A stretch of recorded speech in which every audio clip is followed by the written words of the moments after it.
রাজধানীর মোহাম্মদপুরে আছেন রিপোর্টার আতাউর কাউসার, সরাসরি যাচ্ছে তার কাছে। প্রথমেই জানাতে চাই, এই গরুগুলোই যে সাদিক আগ্রোর মিথ্যা ঘোষণা দিয়ে আমদানি করা সেই 18টি গরুর মধ্যে 6টি গরু, সেটি আগে একটু নিশ্চিত করি। এখানে প্রতিটি গরুর একটি ইউনিক নাম্বার রয়েছে, যে গরুগুলো ইউএসএ থেকে যখন বাংলাদেশে আমদানি করে সাদিক আগ্রো সেখান থেকে দেয়া হয়েছিল। সেই ইউনিক নাম্বারগুলো গতকাল যখন দুদক কাস্টমসে গিয়েছে এবং কাস্টমস থেকে কাগজ সংগ্রহ করেছে, সেই কাগজে যে ইউনিক নাম্বারগুলো তারা পেয়েছিল, আজ উদ্ধারকৃত এই 6টি গরুর সেই ইউনিক নাম্বার সেই কাগজের সাথে মিলে গিয়েছে। অর্থাৎ এটি নিশ্চিতভাবেই বলা যায় যে এই নিষিদ্ধ ব্রাহ্মা প্রজাতির গরুগুলোই সাদিক এগ্রো আমদানি করেছিল ইউএসএ থেকে, এবং তাও আমদানি করেছিল মিথ্যা ঘোষণা দিয়ে। তো এ বিষয়ে যখন দুদক অনুসন্ধানে নামার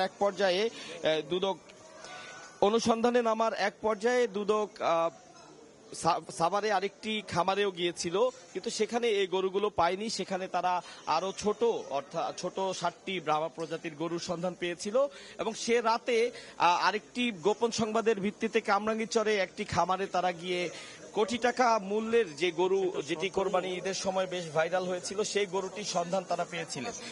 এটি সেই গরু, যেই 762 নাম্বার, যার নাম V8। এই গরুটির সন্ধান গত পরশু রাতে দুদক পেয়েছিল কামরাঙ্গীরচরে, কিন্তু গত রাতে এই গরুটি সেই কামরাঙ্গীরচর থেকে আবার সরিয়ে ফেলে সাদিক এগ্রোর লোকজন, এবং গোপন সংবাদের ভিত্তিতে সেই গরুটি খুঁজতে এসেই আজ মোহাম্মদপুরের এই খামারে আরো 5টি গরু, অর্থাৎ মোট 6টি গরুর সন্ধান আজ দুর্নীতি দমন কমিশন পেয়ে গিয়েছে। এবং তারা বলছেন যে মোট 18টি গরু আমদানি করা হয়েছিল, যে 18টির মধ্যে তিনটি গরু মারা গিয়েছিল।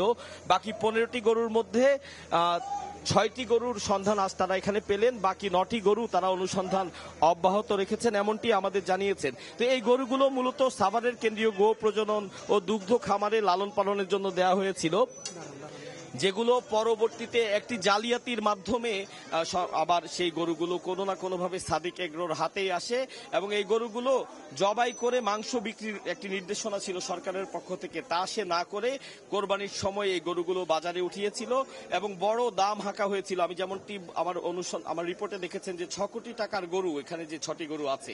তো এভাবেই এই গরুগুলো আজ দুদক পেয়েছে, এবং এগুলো এখন সেই কেন্দ্রীয় গো প্রজনন খামারেই আবার ফেরত পাঠিয়েছে দুদক।